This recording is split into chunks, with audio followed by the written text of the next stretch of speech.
Bueno, vamos a empezar. Ay, parece que hay algunos más que se están adhiriendo.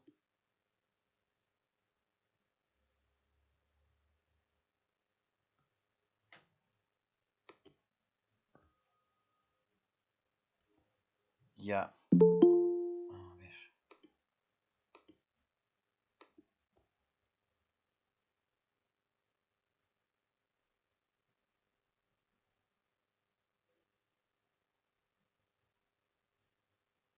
Bueno, sí me escuchan, ¿verdad? El audio y además deben de ver el PowerPoint. Sí, doctor. Sí, se ve, doctor. Ok, ok.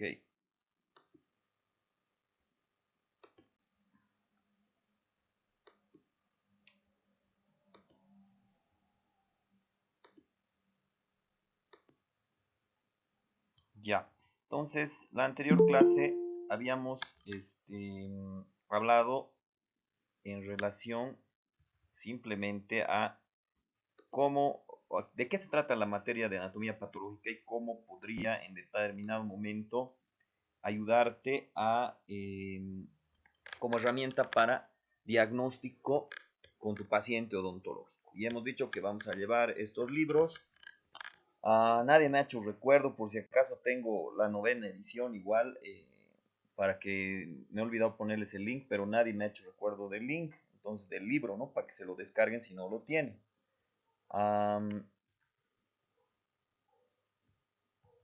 Entonces, la anatomía patológica estudia estructuras, formas. ¿De qué? De la enfermedad. Desde el punto de vista macro, a ojímetro, es decir, a ojo desnudo, y micro. En la última clase habíamos dicho que lo más importante, lo que les interesa tal vez a ustedes, es desde la parte macro, porque cuando ustedes observen una cavidad oral, eh, van a diagnosticar tanto lesiones reactivas como lesiones neoplásicas, me refiero a cánceres. La mayoría de las veces el cáncer se detiene en el diagnóstico, o sea, el diagnóstico del cáncer es tardío porque tanto médicos como odontólogos no tenemos a veces esta competencia que es la de a, a la macroscopía, o sea, al ojo desnudo, poder generar alguna hipótesis diagnóstica, ¿no? A ver aquí. eh, ya.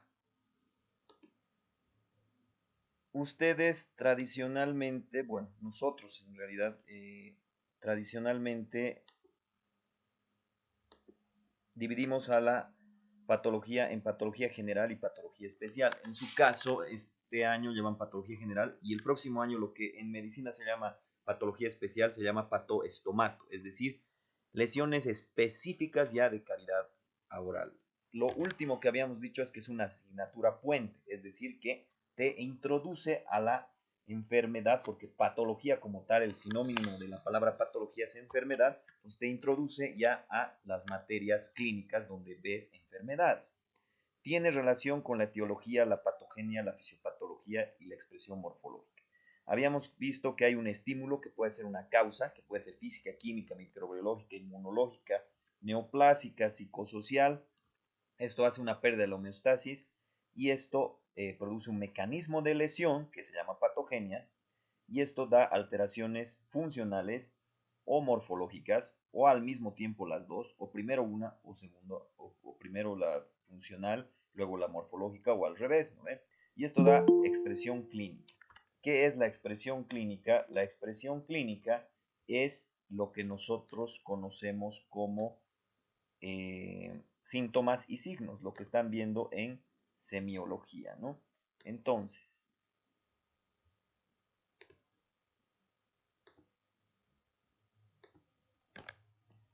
hasta ahí un repaso de lo que habíamos visto la anterior clase, pero siempre está centrada la patología o la anatomía patológica en los cambios morfológicos, ¿no?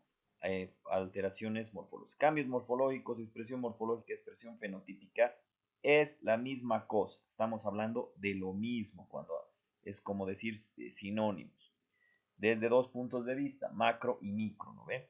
Habíamos dicho que la patología humana es una de las ramas de la medicina que se encarga del estudio de la expresión morfológica tanto macro como micro, que surge de la alteración y o pérdida de la homeostasis a raíz de un estímulo etiológico, o es la causa, ¿no? Etiología es la causa u origen, que puede ser tanto fisiológico o patológico, que desempeña un proceso patogénico con su subsecuente alteración funcional y una expresión clínica.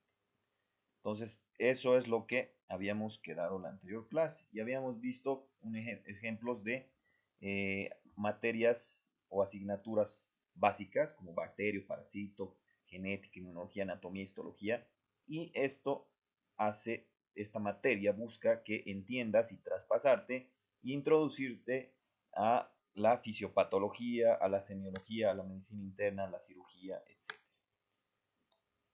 ¿Cómo realiza un odontólogo un diagnóstico un médico? Por RCL. ¿Qué es RCL? Razonamiento clínico. Es como piensa un médico o odontólogo para llegar a un diagnóstico. En general, les voy a decir que hay dos métodos o dos formas. Una es por patrón y otra es por método de razonamiento clínico. Este video de razonamiento clínico, cómo llegar a un diagnóstico, aunque no hayas visto esa patología antes, aunque no la hayas estudiado, se los voy a enviar el link para que lo estén viendo, es complementario, pero se realiza en realidad a través de síntomas y signos, ¿no? Ustedes cuando tienen un paciente ven los síntomas y signos, que son la representación subjetiva y objetiva de la enfermedad, y tratan de llegar a la causa, porque si quitas la causa, se cura el paciente. Entonces, esa es nuestra labor como odontólogos o médicos.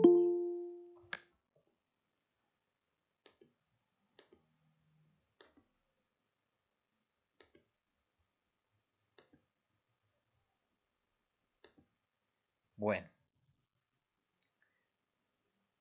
el diagnóstico combina una adecuada historia clínica. Siempre su as bajo la manga es la clínica, ¿ya? Cuidado que les dé laboratoritis. ¿Qué significa eso? O imagenitis se llama.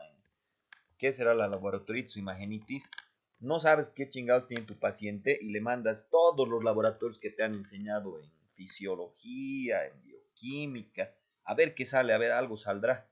O le mandas a hacer radiografías de todo, o le haces una panorámica, después le pides una tomografía y estás disparando una escopeta. Una escopeta cuando se dispara salen perdigones, así como escupitajos, sale, ¿no? A ver, ¿a qué le das? Entonces, eso es muy contraproducente porque el paciente, primero, no va a tener su diagnóstico pronto. Segundo, que tal vez no te sale nada y le has gastado un montón de plata al paciente. O tal vez te salen cosas que no tienen sentido con lo que estás viendo. Entonces, estos exámenes son complementarios. Siempre tienes que tener un norte, una hipótesis diagnóstica. O sea, estar pensando en qué tiene el paciente. Porque si pides y los laboratorios y la imagen te tienen que este, te tiene que corroborar o descartar esto, porque si no, es un gasto para el paciente y al final de cuentas no vas a llegar al diagnóstico. Entonces, una herramienta es la anatomía patológica a través de la morfología. Siempre vamos a recalcar y recalcar que es a través de la morfología.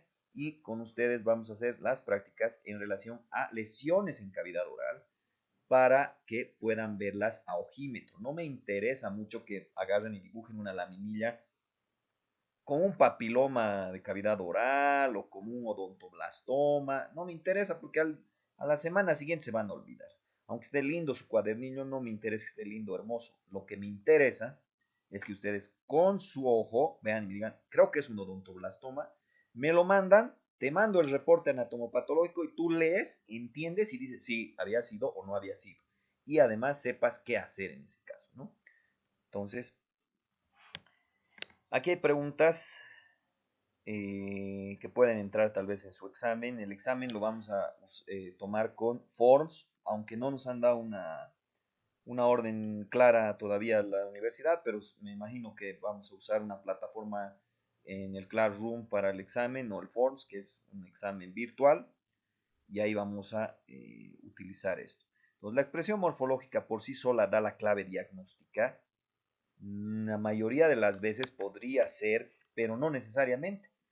porque puede haber pacientes que no tienen expresión morfológica, por si acaso, y sí pueden dar enfermedades. Por ejemplo, un asesino en serie, por más de que le hagas una tomografía, radiografía de cerebro, le tomes una biopsia de cerebro, no va a tener nada alterado. Sin embargo, sí tiene una patología. Entonces, cuidado que entiendan que solo la enfermedad, todas las enfermedades tienen algo morfológico que verse.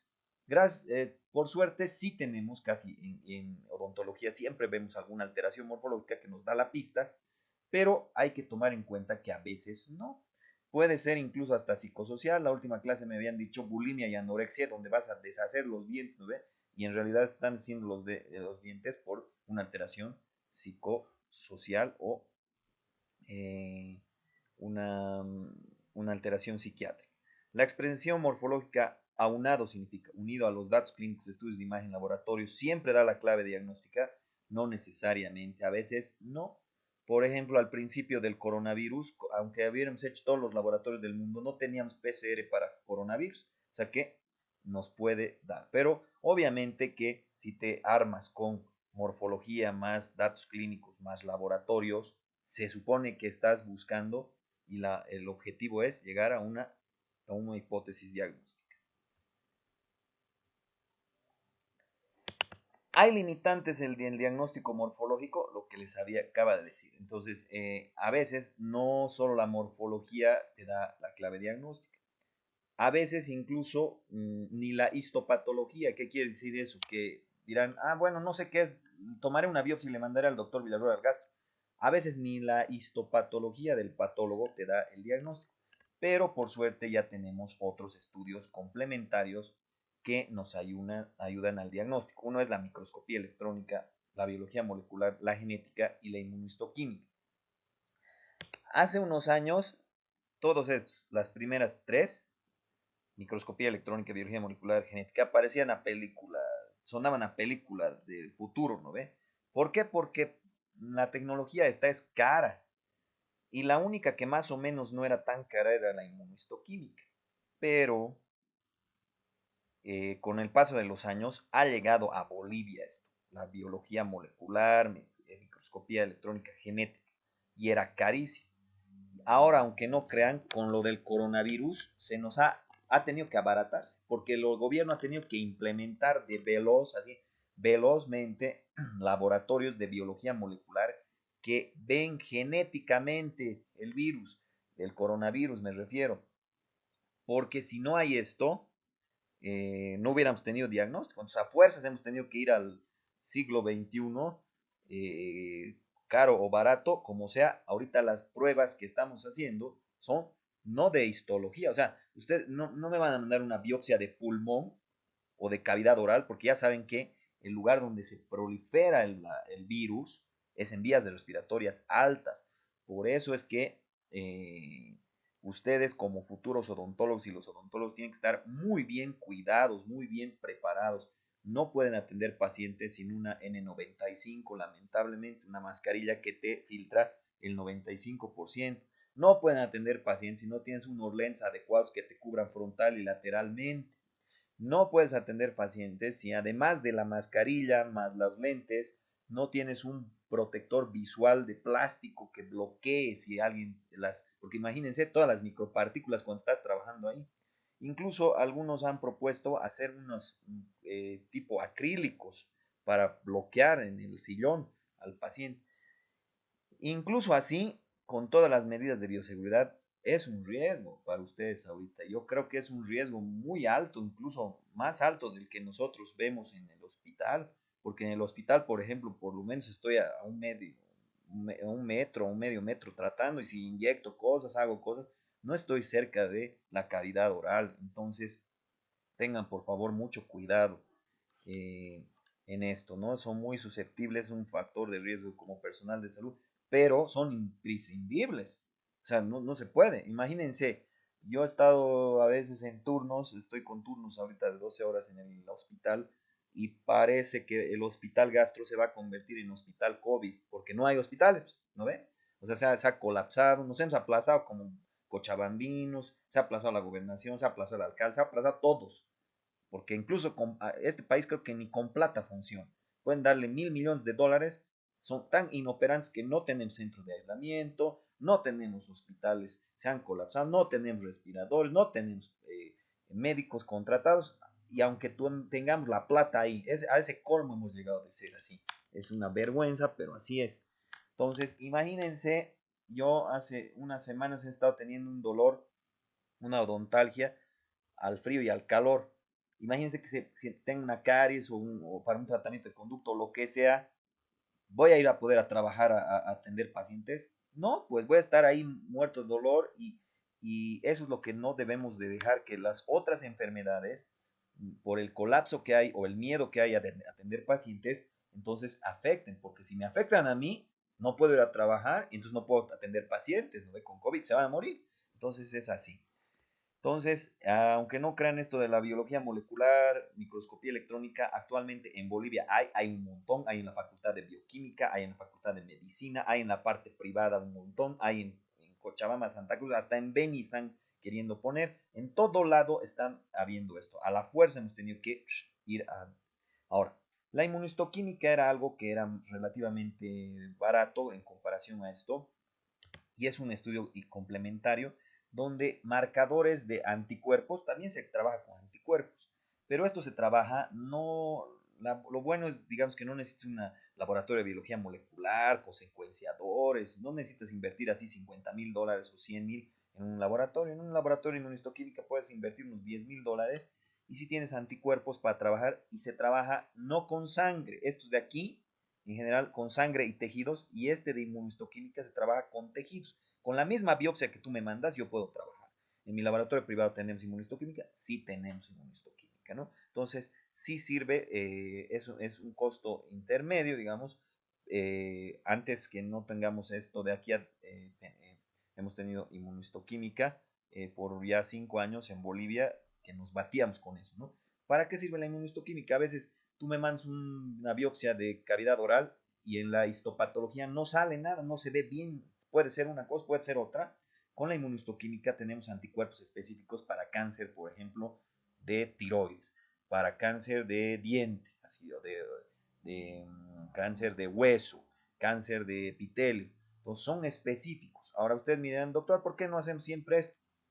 Porque es costoso y porque además con un estudio, para eso estudiado, ¿no? Para ver al microscopio y decirte este cáncer, este otro. Entonces, en un porcentaje a veces está tan mutado, tan alterada la, la estructura histológica que no se puede decir. Entonces, por eso tenemos marcadores que son de anticuerpos, anticuerpos contra todo, tenemos contra piel, contra hueso, contra diente, contra dentina, contra mucosa, etcétera. Entonces, usamos esto. En comparación, más o menos una prueba de biología molecular aquí ahora, antes valía carísimo, $1.000, $1.500. Ahora, digamos, la prueba del COVID está en $150, pero todavía es un poco caro. O sea, igual la hemos bajado casi 10 veces. Las pruebas de inmunistoquímicas están más o menos entre $50 a $70. En comparación, hace unos meses, una prueba de $1.000 a una de 70 a $100 estaba que mejor hacíamos inmunistoquímica, ¿no ve? Pero ahora, como ya hay harto, se han adaptado los costos, entonces están casi igual. Entonces, ¿y cuál es mucho mejor, más específica, más sensible? Obviamente una prueba de biología molecular, ¿no ve? Entonces, por muchos años nos hemos batido solo con inmunistoquímica, pero actualmente a la fuerza hemos tenido que ir a la tecnología. Vamos a hablar de algo que se llama adaptaciones celulares. ¿Qué quiere decir eso? Cuando nosotros tenemos una célula con lesión, puede ser por físico, químico, medicológico, inmunológico, tiene todavía chance la célula. Es decir, para no ir a lesionarse, puede adaptarse.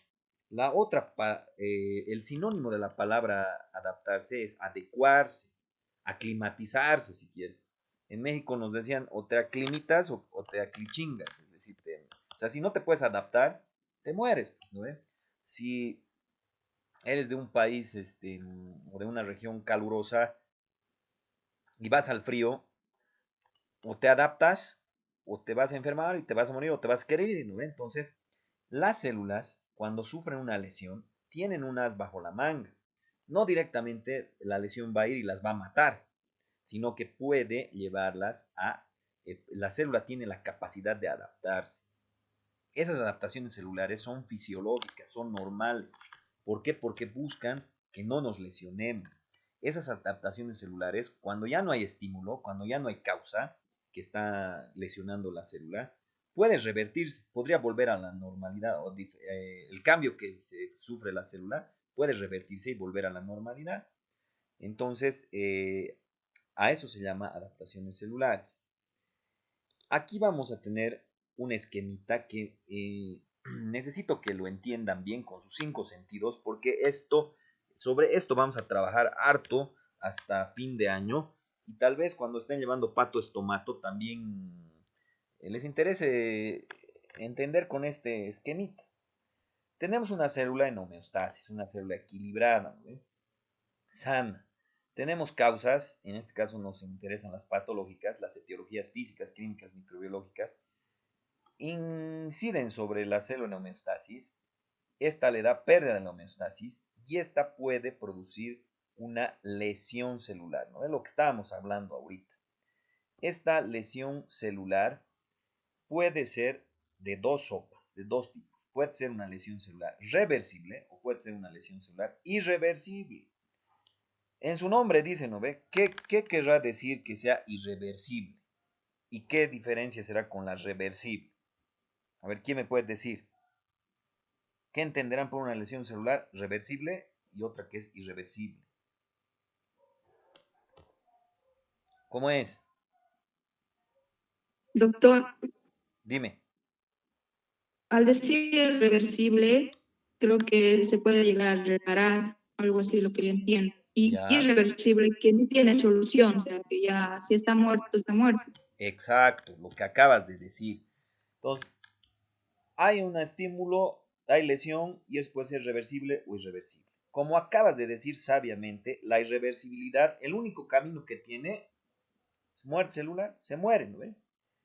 Y esta muerte celular puede ser por dos patrones morfológicos identificables, macro y micro a veces, porque hemos dicho que la patología estudia morfología, ¿no? Entonces, estos dos patrones de morfología son necrosis y apoptosis. Ahora, como has dicho, la lesión reversible puede revertir, puede volver a la normalidad, puede repararse. Aquí miren, puede volver aquí, miren, la flechita viene de aquí aquí. Puede volver a la homeostasis. ¿De qué depende eso? De que quitemos pues, el estímulo, que quitamos ese estímulo y esa lesión celular reversible, es decir, la célula estaba medio madreada pero no muerta, quitas el estímulo y puede volver a la normalidad.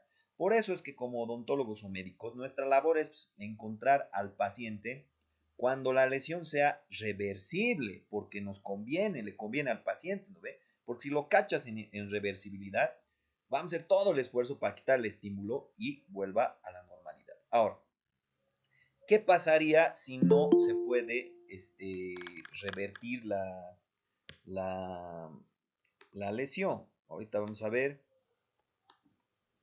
que hay caminos de una lesión celular reversible. Si se fijan, el camino de una lesión celular reversible, si sigue el estímulo y no lo has quitado, tarde o temprano esta célula va a pasar pues, ¿a qué? A irreversibilidad, pues, porque tanto la han madreado que ya no has resistido más, se puede ir a irreversible. Y habían dicho que el único camino de la lesión celular irreversible es la muerte celular. Dos patrones, necrosis y apoptosis. Ahora, ¿qué otro camino, qué otra posibilidad puede haber de una lesión celular reversible? Lo que habíamos dicho, ¿no ve?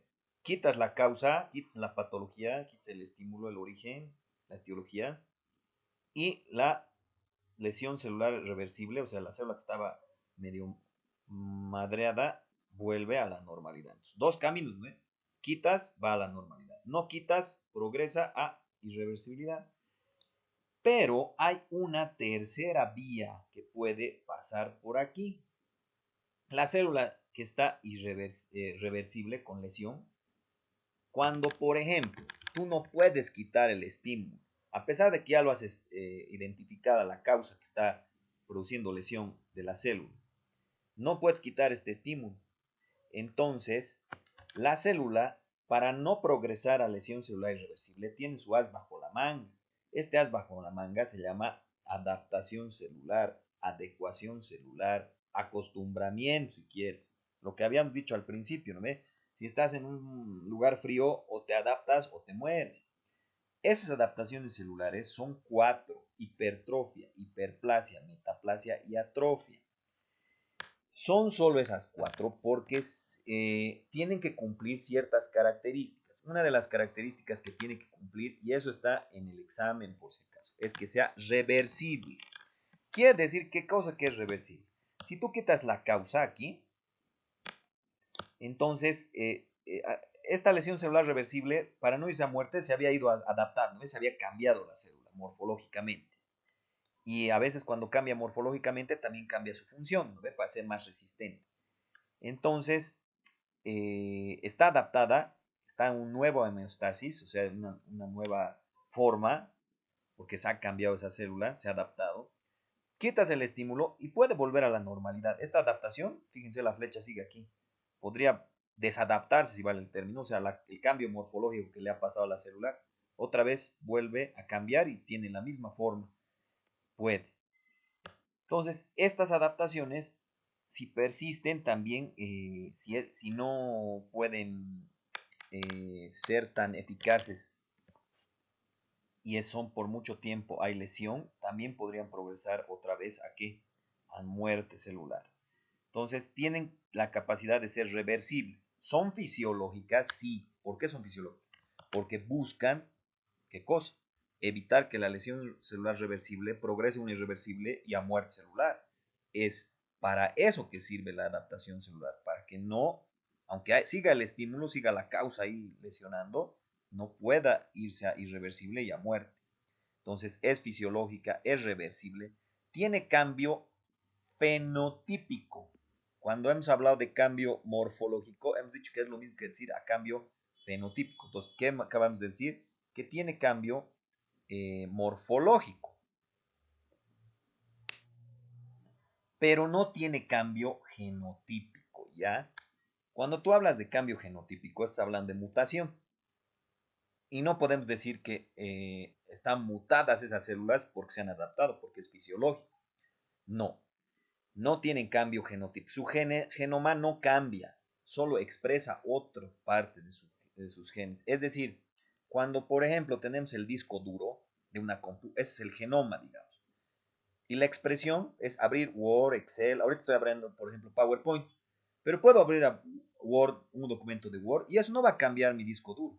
No va a mutar mi disco duro, ¿no ve? Entonces, lo que han visto en genética y embriología, es importante entender bien qué es fenotipo y qué es genotipo. Entonces, el genotipo es la información genética que está en la célula.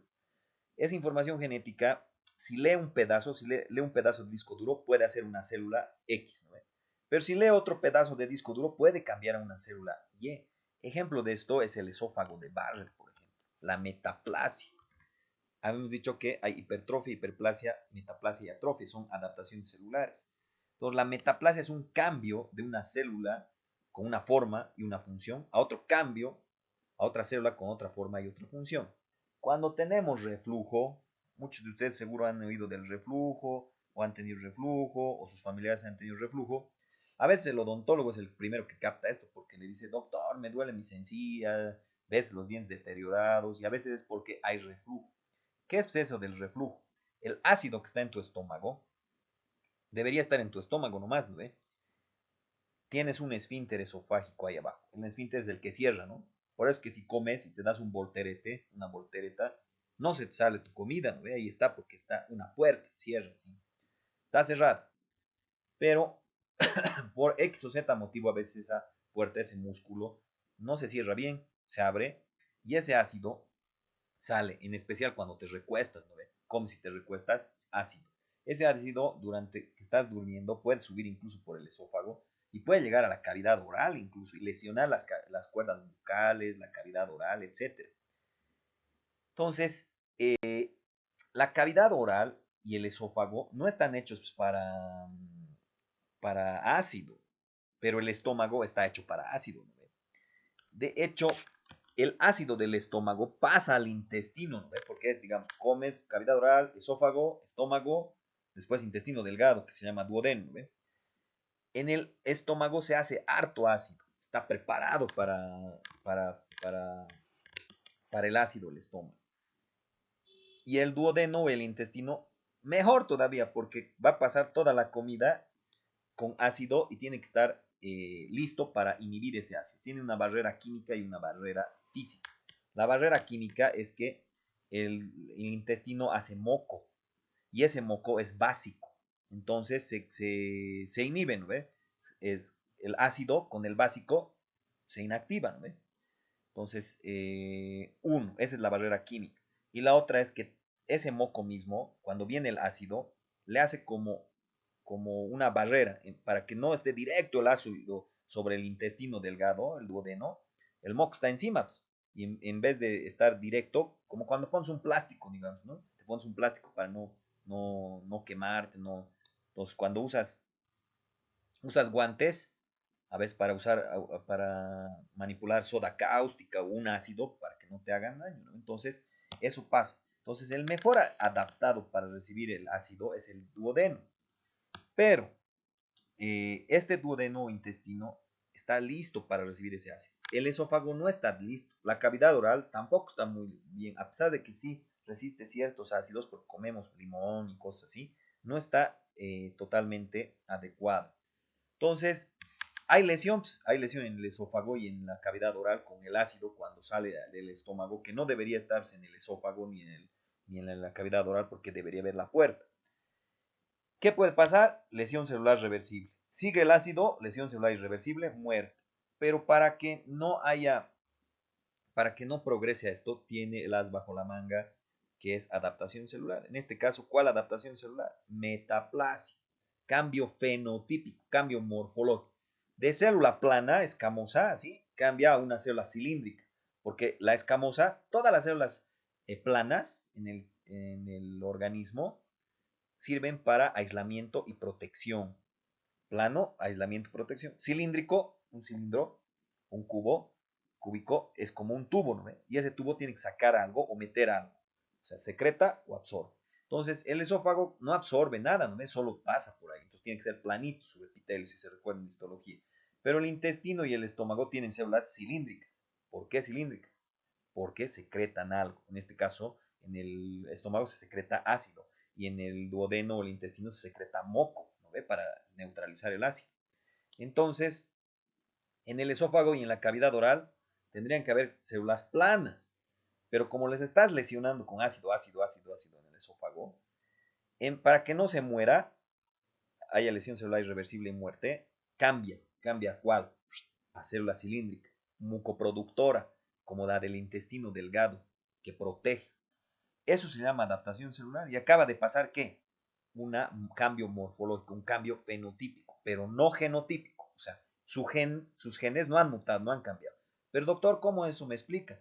No, pues, toda célula tiene la misma información genética. Es decir, en teoría, cada célula tiene 23 pares de cromosomas que de esa célula podrías hacer piel, mucosa, cerebro, porque ahí está toda la información genética. Entonces, ¿qué es lo que pasa? En vez de leer como en el disco duro un pedacito que lee, que haga Word, digamos, va a leer otro pedazo del disco duro que haga Excel, que abra Excel. Entonces, en vez de leer para que se forme una célula plana, va a leer el disco duro para que se haga una célula cilíndrica. A eso se llama ¿qué cosa?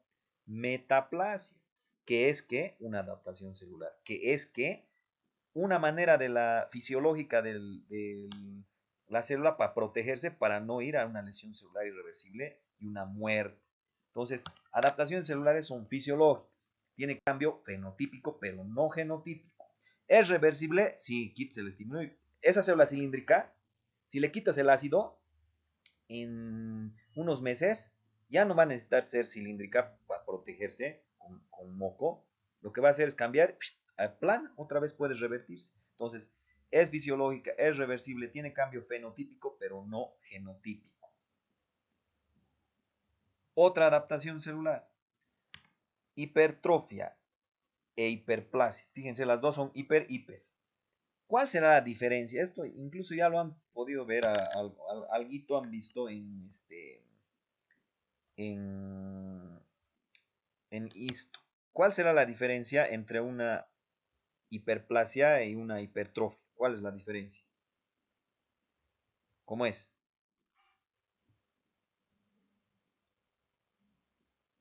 Doctor, una Sí, diferencia sería que la hipertrofia es el aumento del tamaño de las células y la hiperplasia es el aumento del número de las células. sí, No sé si está bien. está bien. O sea, la hipertrofia, como has dicho, es el tamaño de la célula. O sea, la célula se adapta, más grande se hace.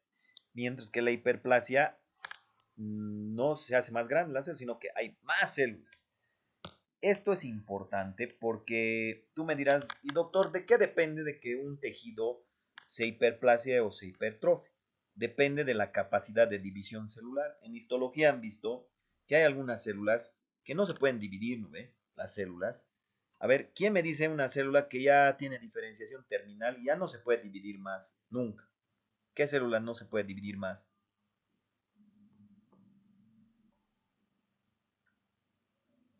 ¿Cómo es?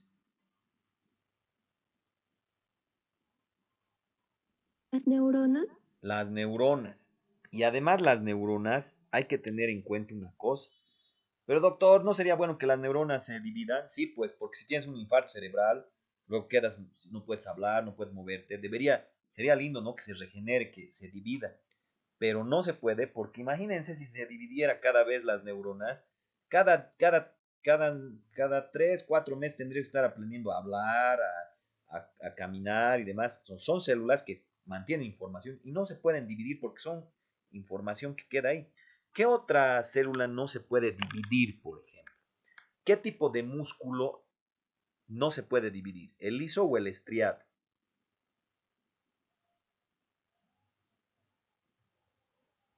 El estriado. El estriado no se puede dividir, ¿no ve? ¿Dónde encontrás músculo estriado? Voluntario, ¿no ve? El que El corazón. el corazón también. Si tienes infarto de miocardio, de corazón, ¿se puede dividir otra vez? ¿Se vuelve normal el corazón? No, No, para ten nada. que dar una estrella, si no estoy mal. Perdón, perdón. No me acuerdo cómo se le llama, pero si no estoy mal, creo que son estrellas que, o sea, prácticamente son como cicatrices dentro del corazón. Sí, se hace cicatriz, eso. Ahora, digamos que tiene un infarto, ¿no? Se ha muerto un pedazo. ¿Qué se llama? Infarto es muerte, por si acaso. O sea, el paciente ha recibido una isquemia. Este concepto es importante que lo entiendan. La isquemia es disminución del flujo. En las coronarias, en los vasos sanguíneos del corazón, el flujo se obstruye. Puede ser por grasa, por calcificación, generalmente por grasa, ¿no? Comemos mal, todo eso, ¿no? Se obstruye. Esa obstrucción de flujo le vamos a llamar desde ahora isquemia. Esa isquemia produce lesión, ¿no ve? Lesión celular. Esa lesión celular, al principio, si no está todo obstruido, puede ser medio reversible, ¿no ve? Porque todavía pasa oxígeno, algunos nutrientes, pero puede estar ahí medio madreada la célula, sin embargo, sigue viva.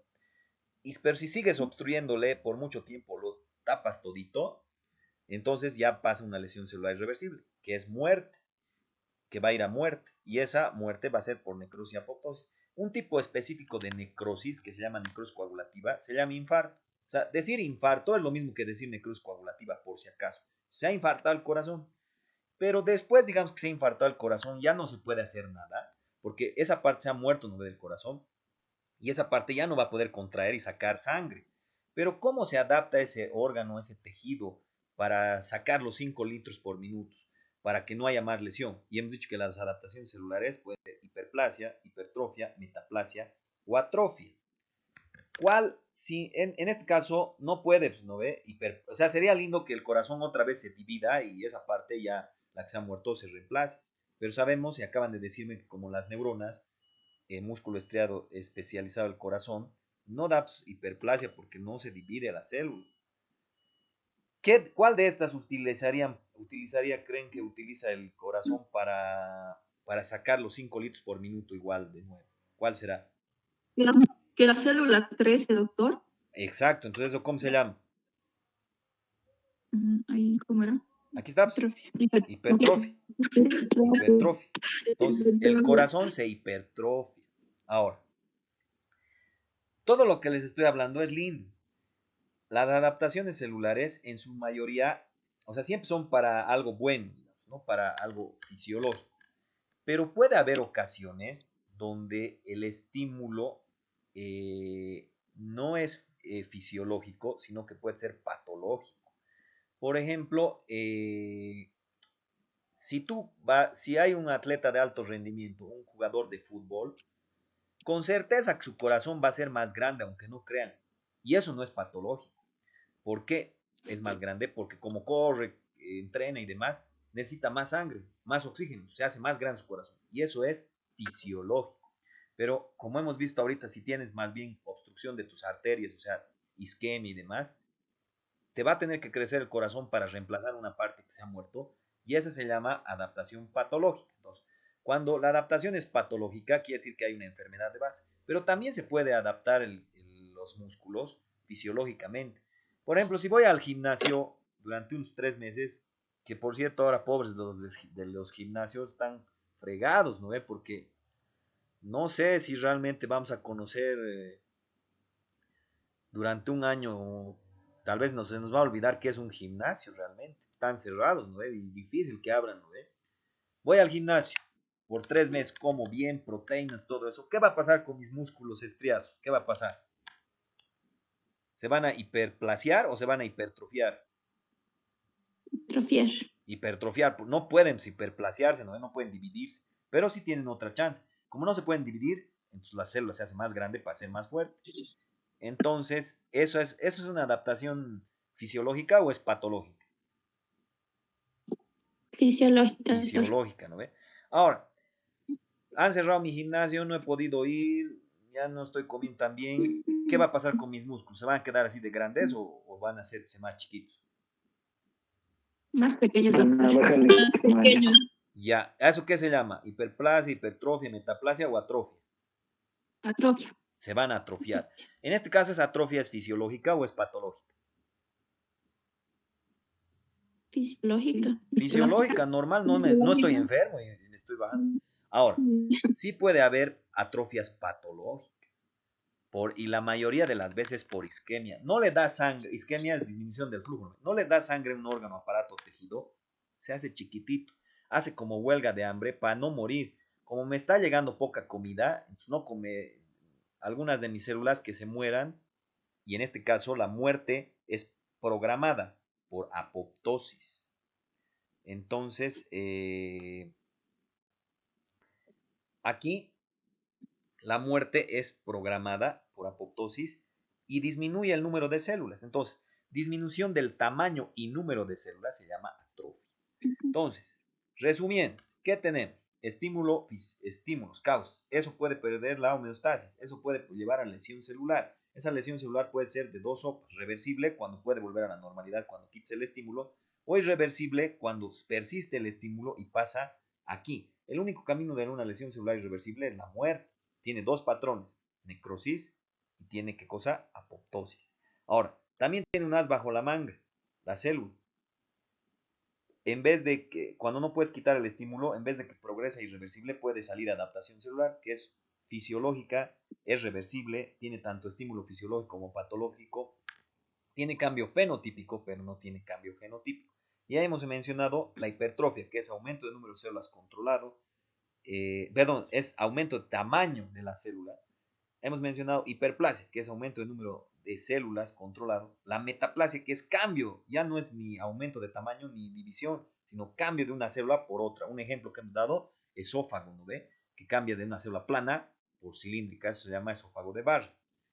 Atrofia, que es disminución del tamaño y el número de células. Esas son las adaptaciones celulares. Aquí hay un cuadrito que hace varias comparaciones entre las adaptaciones celulares, hiperplasia, hipertrofia, atrofia y metaplasia. Tenemos características macro, micro, macro y moleculares. Y un ejemplo de estímulo fisiológico y patológico. Porque para que sea adaptación celular tiene que cumplir sí o sí esas condiciones. Tiene que ser fisiológica, tiene que poderse activar con estímulo fisiológico o patológico, tiene que ser reversible, tiene que haber solo cambio fenotípico, pero no puede haber cambio genotípico. Entonces, tenemos hiperplasia, aumento número de células en la parte microscópica. En la parte macro, ¿cómo lo vas a ver? No vas a ver que se están dividiendo las células, no tienes ojos de microscopio, pero vas a ver que aumenta el tamaño, ¿no ve?, del órgano. A nivel molecular, obviamente que hay más síntesis de qué cosa, de DNA, porque se está dividiendo la célula. Hipertrofia, que es aumento del tamaño celular. El otro era aumento del número, ¿no ve? Macro, vas a ver aumento del volumen. Entonces, aquí sí, pues con tu macroscopía, solo si ves que aumenta el tamaño del órgano, y tienes que saber si esas células se pueden dividir, y en ese caso si ves que se aumenta el tamaño del órgano y se pueden dividir, le vas a decir, hay una hiperplasia. Pero si ves que se aumenta el tamaño del órgano y sabes que ese órgano o tejido no se puede dividir, le vas a decir, hay una hipertrofia. Como en el corazón, si ves un corazón en una radiografía agrandado, no vas a decir que hay una hiperplasia, porque no sabes que no se divide la célula, vas a decir que hay una hipertrofia. En este caso no hay aumento de síntesis de DNA porque no hay división celular en la hipertrofia, pero sí hay aumento de las organelas, ¿no ve? El Golgi, el retículo endoplasmático, listo, las proteínas, todo eso hace que sea grande la célula. En la atrofia hay disminución del tamaño celular y aquí me falta del tamaño y el número de las células. Entonces, ¿cómo vas a ver eso macro? También disminución del volumen y obviamente hay menos organelas. La metaplasia directamente es un cambio de la expresión fenotípica reversible de la célula, o sea, un cambio morfológico. Ejemplos fisiológicos. Cuando el útero está gestando, cuando se embaraza, tenemos hiperplasia. Ejemplo fisiológico de hipertrofia en los bíceps. Haces gimnasio, se agranda. Atrofia, ejemplo fisiológico en la embriogénesis. Muchas cosas se atrofian, ¿no? Se involucionan. Por ejemplo, han visto en embrión, cuando están formándose los dedos, hay como membranas, como palmípedos se llama, como ¿qué se llama esto? Como pato. En embriología se ve primero como patos y membranas. Y si nacieras así, tus manos se verían como pato. Tiene que haber atrofia, ¿no ve? Tiene que desaparecer por muerte celular programada por apoptosis, lo que hay en medio de los dedos, las membranas. Entonces, ahí. Ejemplo patológico de hiperplasia, endometrial puede ser, cuando hay sangrados. Por ejemplo, una paciente ya viejita que ya no tiene endometrio para la menstruación y puede haber una hiperplasia endometrial por un estímulo patológico hormonal, un tumor de ovario que está secretando estrógeno, podría ser. Hiperplasia o hipertrofia patológica cardíaca en infarto, acabamos de mencionar eso. En atrofia por denervación, a los parapléjicos, cuando sufres una sección medular, estás en silla de ruedas, de esos van a chequear sus piernas y demás, se atrofian. ¿Por qué? Porque no tiene el estímulo del nervio, entonces por denervación. Estímulo patológico para esófago de Barrett, para metaplasia, el esófago de Barrett, porque es el ácido. Pero aquí, fíjense, he puesto una interrogante. Habrá, porque hemos dicho, para hacer adaptación celular, tiene que cumplir que sea reversible, fisiológica, que además tenga tanto estímulo o causa o ejemplo fisiológico como patológico. Aquí estímulo en el esófago hemos visto, ¿no? De las planas a cilíndricas mucoproductoras. Habrá un estímulo fisiológico para metaplasia y con esto ya vamos a terminar. Siempre les doy chance hasta la siguiente clase que busquen y averigüen. De preferencia, si es en cavidad oral, mejor. ¿No? Una causa que te cambie una célula de una forma con una función a otra forma con otra función. Una causa, pero que sea funcional, fisiológica, no sea patológica, como en el caso del esófago de Barrett, que es ácido. Si alguien me dice para la siguiente clase una causa fisiológica, tiene 10 puntos en el examen primer parcial, más 10 puntos. Les voy a dar chance todavía que la vayan pensando hasta la siguiente clase. Ahora, yo más o menos conozco 17, porque no son muchas. causas fisiológicas que te cambian una célula de una forma con una función por otra. Hasta la siguiente clase no les voy a decir ninguna que conozco y pueden ganar 10 puntos sobre el primer parcial. Ahora, si alguien me dice, y esto se extiende hasta fin de año, porque la siguiente clase les voy a decir todos los ejemplos, ¿no? Les voy a decir los que conozco. Si alguien me dice, y tienen tiempo hasta fin de año, una metaplasia fisiológica que yo no conozca, dentro de las 17 que la próxima clase les voy a decir, tiene 30 puntos sobre la nota final. Quiere decir que si se ha sacado, por ejemplo, 21 en práctica y teoría, con 30 puntos sobre la nota final, aprueba. Entonces, pero esto se da chance hasta fin de año. Hasta la siguiente clase, ¿cuál es? Cualquiera vale. Después, la siguiente clase les voy a dar los ejemplos, ya solo vale alguna que no sepa. ¿Hay alguna duda, Doctor, pregunta? Dígame. ¿puede volver a repetir de los 30 puntos? Ya. 10 puntos es para la siguiente clase en tu examen parcial. Si me dices una causa fisiológica de metaplasia. Ahora, cualquiera vale, digamos, ¿no? Me dices, ahora, la siguiente clase les voy a decir las que yo conozco. Cuando ya les diga las que yo conozco, si me dicen hasta fin de año, cualquiera que no conozco una causa de metaplasia fisiológica, ahí sí ya tienen 30 puntos sobre la nota final. Como primera chance les estoy dando 10 puntos para el primer parcial, cualquiera, ni les estoy diciendo el ejemplo ahorita, no ve de esto. Cualquiera vale. La siguiente clase me dice, tienes 10 puntos en tu primer parcial. Ahora, después de que ya les diga todos los ejemplos que yo sé de metaplasia fisiológica, hasta fin de año 30 puntos puedes ganar si me dices, si buscas otra que no te haya dicho la siguiente clase. ¿Hay alguna duda más? Pregunta.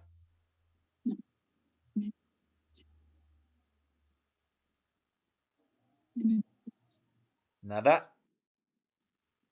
Bueno, entonces quedaríamos en eso. ¿Qué tareita tienen para la siguiente? Buscar metaplasias fisiológicas. Cualquier. Vale, 10 puntos sobre su nota primer parcial. Cuando les dé la siguiente clase todas, los ejemplos, me buscan, tienen chance hasta fin de año, y es 30 puntos sobre la nota final.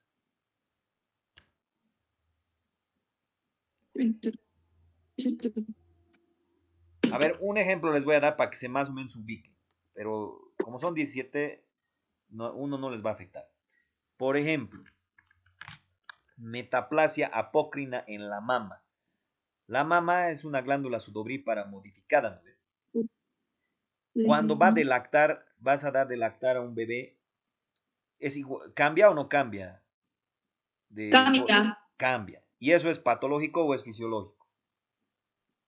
Fisiológico. Claro, porque es para dar de lactar, ¿no? Entonces, sé que van a encontrar un montón de causas de qué. Metaplasia Doctor, patológica. Mande, dime.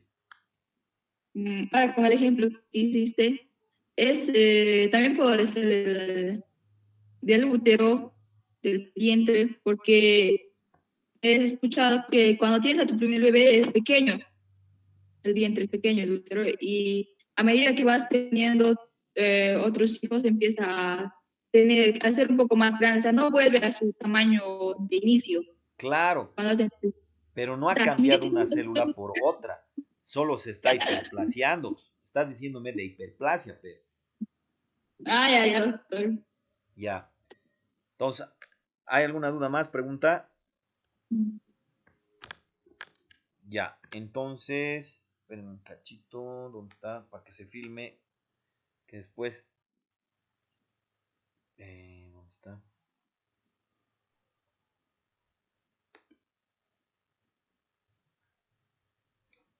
Ahora es más fácil tomar lista porque solo filmamos los que están asistiendo y ya. Entonces, todas las clases, como les digo, están grabadas en audio y video. Entonces, ahorita tenemos 27 participantes.